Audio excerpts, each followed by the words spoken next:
अंजू और विक्रम एक बहुत ही गरीब परिवार से हैं। दोनों जैसे तैसे अपना गुजारा कर रहे हैं। अंजू एक सेठानी के घर खाना बनाने का काम करती है और वहीं विक्रम लोगों के खेतों में मेहनत मजदूरी करता है। बस इसी तरह दोनों पति पत्नी अपना गुजारा कर रहे हैं।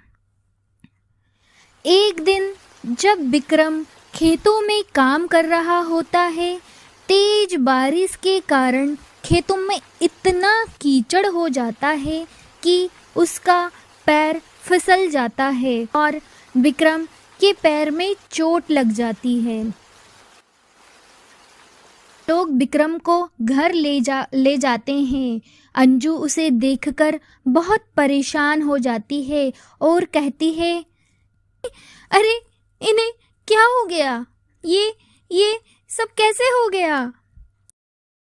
तभी विक्रम को लाए हुए लोग में से एक आदमी अंजू से कहता है, भाभी जी, खेतों में काम करते हुए विक्रम का पैर फिसल गया और वो गिर गया। उसे बहुत चोट तो नहीं दिख रही है, पर हाँ, उसे अंदरूनी चोट है। खेत के मालिक ने उसे हॉस्पिटल लेके गए थे, तो हॉस्पिटल वालों ने कहा है कि लगभग 1 महीने तक विक्रम चल नहीं पाएगा। क्या चल नहीं पाएंगे? ओह, ये क्या हो गया? ये कैसे हो गया? अब हमारा क्या होगा? जो लोग विक्रम को घर छोड़ने आए थे वो वहां से चले जाते हैं। फिर दोनों पति पत्नी आपस में बात करते हैं। विक्रम कहता है, तुम परेशान नहीं हो, देखो 1 महीने की बात है, सब ठीक हो जाएगा और 1 महीने के बाद मैं इससे भी ज़्यादा काम करूँगा ताकि 1 महीने का हिसाब पूरा कर सकूँ। हाँ जी, आप जल्दी ठीक हो जाएंगे। मुझे चिंता पैसों की नहीं है, मुझे तो चिंता आपकी है। आप कब तक ऐसे रहेंगे? मुझे आपको ऐसे देखकर अच्छा नहीं लग रहा है। अरे हाँ भाग्यवान, किस्मत का लिखा कौन बदल सकता है? गरीब की किस्मत तो ऐसी ही होती है। कहते हैं ना, गरीबी में गीला आटा, बस वही हमारे भी हाल हैं। भगवान गरीबों की परीक्षा ऐसे ही लेता रहेगा। पता नहीं हमारी परीक्षा कब खत्म होगी। नहीं जी, आप ऐसा मत कहिए, हमारे साथ भी जरूर अच्छा होगा। भगवान हमारी किस्मत इतनी बुरी नहीं लिख सकता। आप चिंता नहीं कीजिए, मैं जाती तो हूँ सेठानी के यहाँ काम करने। देखना, अब मैं और मेहनत करूँगी। सेठानी से बोलूँगी कि मेरी कुछ तनख्वाह बढ़ा दे। हाँ भाग्यवान, अब जो कुछ भी है बस तुम्हारा ही सहारा है। दूसरे दिन अंजू विक्रम को नहलाने धुलाने खिलाने में थोड़ा लेट हो जाती है, तो वह सेठानी के यहाँ देर से पहुँचती है। जब अंजू सेठानी के यहाँ पहुँचती है तो सेठानी कहती है, तुम इतनी लेट क्यों आई हो? तुम्हारे साहब कब के ऑफिस चले गए, उन्हें लंच भी नहीं मिला। तुम यहाँ से चली जाओ, अब मुझे तुमसे काम नहीं करवाना है। मैंने दूसरी काम वाली देख ली है। नहीं नहीं सेठानी जी, आप मेरी बात तो सुनिए, मेरी कुछ मजबूरी थी। हाँ, तुम गरीबों को तो आए दिन मजबूरी लगी रहती है, पर तुम्हारी मजबूरी का मैं क्या करूं? बस हो गया तुम्हारा हिसाब, अब निकलो तुम यहाँ से। ये कुछ पैसे तुम्हारे आधे महीने के हैं, इन्हें रखो और निकलो। सेठानी अंजू की कोई बात नहीं सुनती। अंजू बेचारी दुखी घर पहुंचती है। विक्रम कहता है, क्या हुआ, तुम इतनी जल्दी आ गई? हाँ जी, सेठानी ने मुझे तो घर से निकाल दिया। उन्होंने किसी और को काम पर रख लिया। अब हमारा क्या होगा? ये थोड़े से पैसे में मैं आपका इलाज कैसे करवाऊंगी और घर कैसे चलाऊंगी? हे भगवान, कितनी परीक्षा ले रहे हो आप हमारी। हम गरीबों को बख्श दो। वैसे ये बारिश का मौसम और गरीबी, ऊपर से हम दोनों लाचार हो गए हैं। हमारे पास कोई काम नहीं है। आप चिंता नहीं करिए जी, मैं जैसे तैसे घर चला लूंगी। ऐसा कहकर अंजू रसोई में जाती है तो अंजू देखती है कि घर में कुछ खाने को नहीं है। थोड़ा सा बेसन और कुछ चावल रखा रहता है।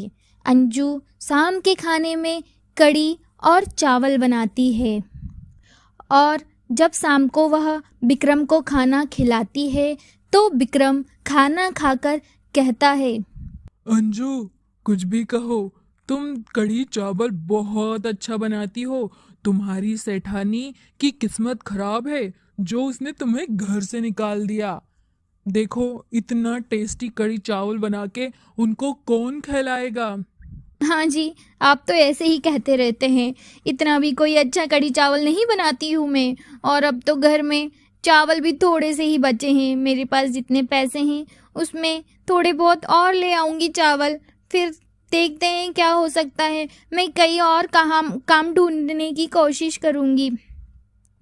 अंजू, मेरे पास एक आइडिया आया है। क्यों ना तुम अपने घर के सामने ही कढ़ी चावल का ठेला लगा लो। घर के अंदर से ही तुम कढ़ी चावल तैयार कर लेना और ठेले पर जाकर बेचना। गांव में ऐसे बहुत सारे लोग हैं जिनके घरों में खाने बनाने वाली नहीं है, उनकी पत्नियां नहीं हैं, माएँ नहीं हैं, और बहुत सारे लोग ऐसे भी हैं जो घरों में सबके होते हुए भी खाना नहीं बनाते हैं। तो वो ऐसे ढूंढते हैं किसी को खाना बनाने के लिए।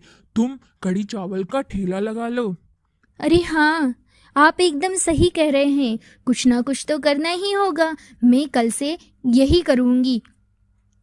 दूसरे दिन अंजू जल्दी जल्दी घर के काम खत्म करके कढ़ी चावल बनाती है और अपने घर के बाहर ही एक पेड़ के नीचे कढ़ी चावल का ठेला लगाती है और चिल्ला चिल्ला कर लोगों को बुलाती है, कढ़ी चावल ले लो, कढ़ी चावल बहुत टेस्टी है। कढ़ी चावल, इतना स्वादिष्ट कढ़ी चावल आपने कभी नहीं खाया होगा। आइए आइए, कढ़ी चावल खाइए। आइए आइए, कढ़ी चावल खाइए।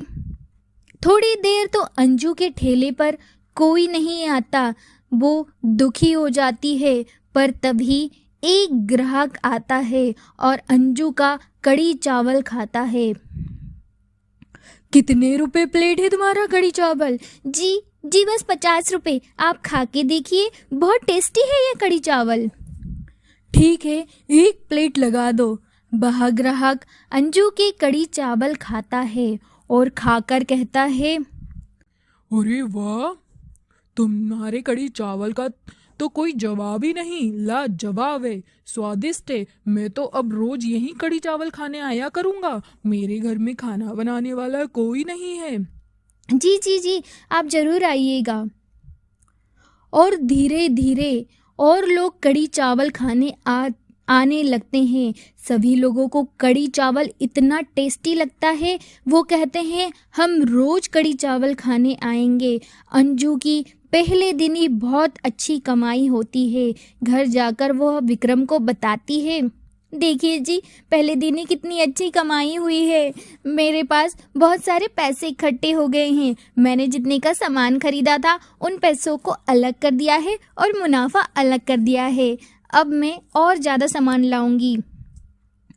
अब अंजू और ज़्यादा कढ़ी चावल बनाती और बेचती। उसका कढ़ी चावल पूरे गांव में फेमस हो गया। सब लोग उसके कढ़ी चावल खाने आते और कुछ लोग तो 5-5, 6-6 प्लेट पैक करवा के ले जाते।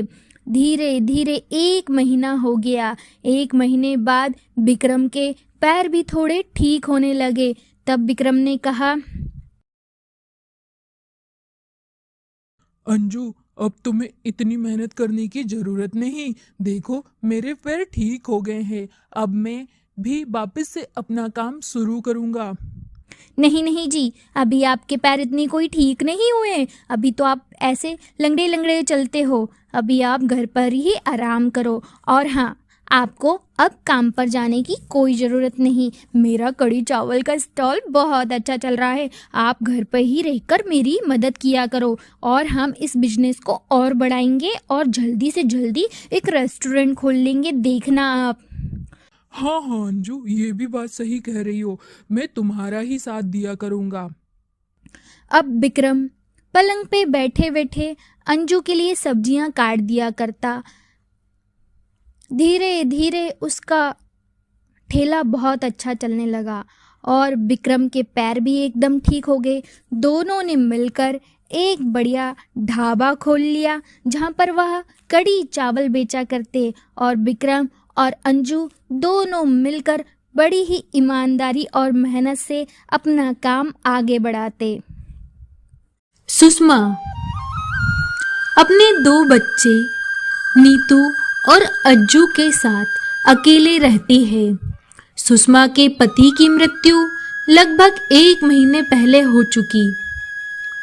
तब से तीनों जैसे तैसे अपना जीवन व्यतीत कर रहे हैं। सुषमा कोई काम नहीं करती। उसका पति पहले मेहनत मजदूरी करके घर पालता था, पर अब उसके जाने के बाद दोनों बच्चे स्कूल नहीं जाते हैं। एक दिन नीतू अपनी माँ से कहती है, माँ माँ, सब लोग स्कूल जाते हैं, तुम्हें तो पता है ना मुझे पढ़ने का कितना शौक है, पर मैं तो स्कूल ही नहीं जा पा रही हूँ। माँ, मैं स्कूल कब जाऊंगी? मेरे सारे दोस्त स्कूल जाते हैं पर मैं नहीं जाती हूँ, मुझे बहुत बुरा लगता है माँ। तभी अज्जू कहता है, हाँ माँ, मुझे भी स्कूल जाना है। तुझे तो पता है ना मुझे भी पढ़ने का कितना शौक है। माँ, हम दोनों स्कूल कब जाएंगे? अब तो मेरा कोई दोस्त मेरे साथ खेलता भी नहीं है क्योंकि मैं स्कूल नहीं जाता। हाँ मेरे बच्चों, मुझे पता है तुम दोनों को स्कूल जाना और पढ़ाई करना कितना पसंद है, पर मैं क्या करूं बेटा, मैं मजबूर हूँ। पर ये मजबूरी ज़्यादा दिन नहीं रहेगी। तुम उदास मत हो, रोना बंद करो।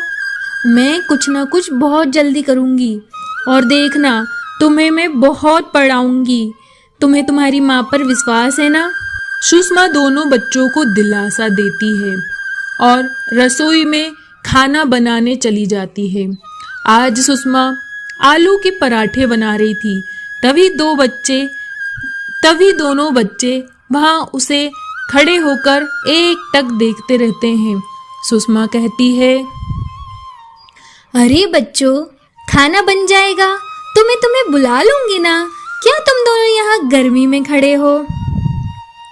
नहीं नहीं माँ, तुम्हारे हाथ के आलू के पराठे तो कितने टेस्टी होते हैं ना, हमें तो सब्र ही नहीं हो रहा है, इसलिए हम यहीं खड़े होकर इन टेस्टी टेस्टी पराठों को देखते रहेंगे। कब हमारे मुंह में जाएंगे ये? हाँ माँ, जल्दी बनाइए ना। सुषमा पराठे बनाती है। बच्चों की बात सुनकर सुषमा के मन में एक ख्याल आता है। वो सोचती है कि मेरे आलू के पराठे बच्चों को और सभी को पसंद आते हैं, क्यों ना मैं एक छोटा सा आलू के पराठों का ठेला लगा लूं। यही सोचकर सुषमा दूसरे दिन सुबह बहुत जल्दी उठ जाती है और उठकर नहा धोकर घर के सारे काम करके वो फटाफट आलू का मसाला तैयार करती है, आटा लगाती है और अपने घर के पास ही एक पेड़ के नीचे एक टेबल पर आलू पराठे बनाने का सारा सामान रख देती है और साथ में घर में जो भी कुर्सियां पड़ी हुई थी वो भी वह लगा देती है और आलू का पराठा बेचने लग जाती है। जैसे ही सुषमा आलू पराठा बनाना शुरू करती है, उसकी इतनी खुशबू आती है कि दूर दूर तक उस आलू पराठे की खुशबू फैल जाती है। तभी वहां पर एक आदमी आता है और कहता है, अरे भाभी जी, जेका आपने आलू के पराठे का स्टॉल लगाया है?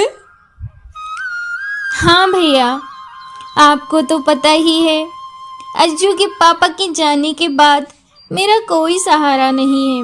कुछ ना कुछ तो करना ही पड़ेगा ना, नहीं तो बच्चों को कैसे पालूंगी। अरे हाँ भाभी जी, आप एकदम सही कह रही हैं। और आपके आलू के पराठे की खुशबू तो दूर दूर तक जा रही है। मुझे तो ये नाक ही यहाँ तक लेके आई है। लाइए भाभी जी, एक पराठा लगा दीजिए। हाँ भाई साहब, आप बैठिए, मैं आपके लिए फटाफट गर्मा गर्म आलू का पराठा लगाती हूँ। सुषमा उस आदमी को आलू का पराठा देती है। आदमी आलू का पराठा खाकर बहुत खुश होता है और सुषमा से कहता है, अरे भाभी जी, जेका आपके हाथ का बनाया गया आलू का पराठा तो बहुत ही स्वादिष्ट है। मुझे तो ये आलू का पराठा बहुत ही स्वादिष्ट लगा। आप ऐसा करो, मेरे बच्चे और पत्नी के लिए भी बांध दो 3 आलू के पराठे, वो भी तो देखें कि कितना स्वादिष्ट आलू का पराठा बनाती हो आप। हाँ भाई साहब, मैं अभी बांध देती हूँ। सुषमा बहुत खुश हो जाती है और उस दिन 1-2 ग्राहक और आते हैं। दूसरे दिन फिर सुषमा आलू के पराठे की दुकान लगाती है और दूसरे दिन सुषमा के ठेले पर कई सारे लोग आते हैं। सुषमा के आलू के पराठे दूर दूर तक फेमस होने लगते हैं। लोग सुषमा के आलू के पराठे खाने दूर दूर के गांव से भी आने लगते हैं। एक दिन जब सुषमा अपने घर पर थी, तभी सुषमा के पास एक आदमी आता है और कहता है, क्या आप ही वो फेमस आलू के पराठे वाली हैं? जी भाई साहब, फेमस तो मुझे नहीं पता, पर हाँ, मैं वो गरीब आलू पराठा बनाने वाली हूँ। अरे नहीं नहीं, आप ये कैसी बातें कर रही हैं? आपके चर्चे तो शहरों तक पहुंच चुके हैं और मैं शहर से आया हूँ। मैं एक 5 स्टार होटल का मालिक हूँ। मैं चाहता हूँ कि आप अपने आलू के पराठे मेरे होटल में बनाएं। मैं आपको रहने के लिए घर भी दूंगा। आपकी सैलरी भी बहुत अच्छी होगी। आप एक बहुत बड़े स्कूल में अपने बच्चों को पढ़ा सकेंगी। पर भाई साहब, मैं अकेली हूँ, मैं अपने दोनों बच्चों को लेकर शहर में कैसे रह सकती हूँ। अरे भाभी जी, आप कैसी बातें कर रही हैं? इस कलयुग में हर किसी को अकेले ही रहना है और शहर में ऐसी बहुत सी औरतें होती हैं जो अकेले सारा काम करती हैं। आप सोच लीजिए 2-4 दिन और मुझे बता दीजिएगा। ऐसा कहकर वह आदमी चला जाता है। तभी अज्जू कहता है, हाँ माँ, प्लीज चलिए ना, हम शहर में रहेंगे, कितना मजा आएगा। मैं एक अच्छे स्कूल में पढ़ूंगा। बेटा, पर हम कैसे रहेंगे वहां पर? हम अकेले हैं। तभी नीतू कहती है, अरे माँ, आप कैसी बातें करती हैं? मेरी टीचर ने समझाया था कि हिम्मत और मेहनत से हम कुछ भी कर सकते हैं। तो माँ, आप तो बहुत मेहनती हैं, थोड़ी सी हिम्मत भी दिखाइए। और हम दोनों तो हैं ना आपके साथ। चलिए हम शहर चलते हैं। माँ, मुझे पढ़ना है। मैं आपके लिए बड़े होकर बहुत कुछ करना चाहती हूँ और यहाँ रहकर मैं नहीं कर पाऊंगी। चलिए हम लोग शहर चलते हैं। सुषमा को भी बच्चों की बात कहीं ना कहीं सही लगती है और 3-4 दिन सोचने के बाद सुषमा अपने दोनों बच्चों को लेकर शहर की ओर निकल पड़ती है। वहां होटल का मालिक सुषमा को रहने के लिए एक घर देता है। दोनों बच्चे घर देखकर बहुत खुश हो जाते हैं और सुषमा उस बड़े से होटल में काम करने लगती है। धीरे धीरे सुषमा अच्छा कमाती है। उसके बच्चे एक बड़े से स्कूल में चले जाते हैं। तो दोस्तों, कहते हैं ना, हिम्मत, मेहनत और लगन से कुछ भी किया जा सकता है। ऐसे ही गरीब आलू के पराठे बनाने वाली सुषमा ने एक छोटा सा टेबल कुर्सी पर अपना आलू का पराठा बेचना स्टार्ट किया था और आज वो एक बड़े से होटल में काम कर रही है और अपने दोनों बच्चों को एक अच्छी परवरिश और अच्छे स्कूल में पढ़ाई करवा रही है।